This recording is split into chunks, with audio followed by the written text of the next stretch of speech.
This is a life story about my grandmother from my father's side of the family.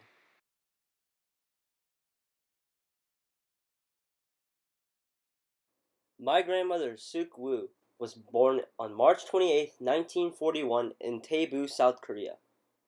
Her family's income was mostly made from the apples and rice paddies that they sold on their farmland.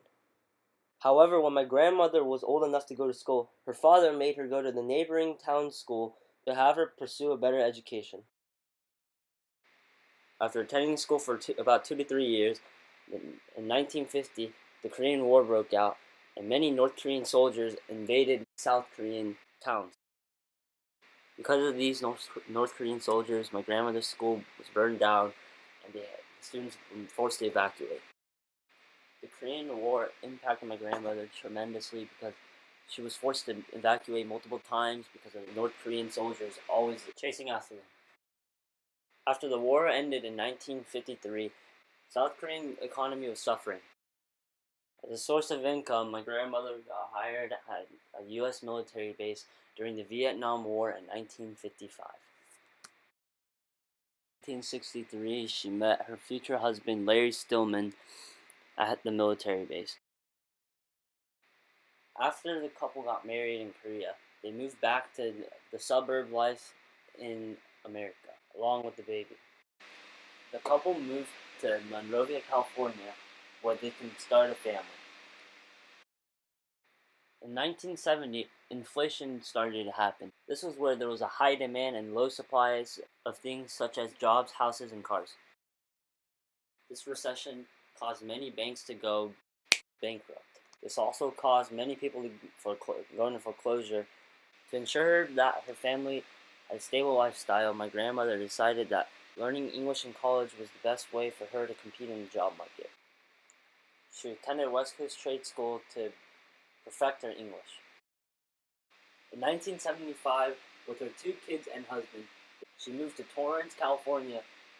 She got a job at a local thrifties to become part of the retail clerk union. Female employees at this thrifties were forced to wear skirts instead of pants. After working there for a couple of months, many employees were enraged and then they protested, demanding for better pay and for better working conditions. My grandmother took part in this and went on strike for 1 full day. With success, they were able to complete their goal and get all the benefits that they desired. The LA riots of 1992 made a big impact on my grandmother's life. This was where Rodney King was brutally beaten to death by 4 LAPD officers. After the 4 police officers were let go, many people were unhappy with the verdict and started causing chaos around LA. Widespread of looting, assault, arson, and killings occurred during this time, and ultimately causing over $1 billion in property damage. Among those buildings caught on fire, my grandmother's brother's cleaners was one of them.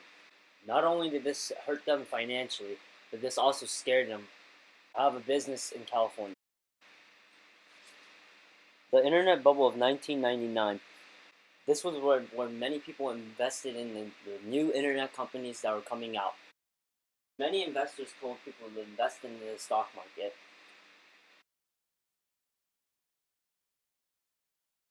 However, my grandmother wanted to save money and changed all her stock market shares into savings bonds.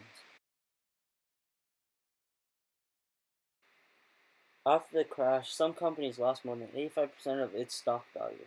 This forced many communication companies to file for bankruptcy. This ultimately saved her from losing her wealth, as many Americans lost more than 70% of their wealth, as she lost only 20%. Grandmother has been through many of America's greatest historical events. She is now 75 and currently lives in Anaheim Hills.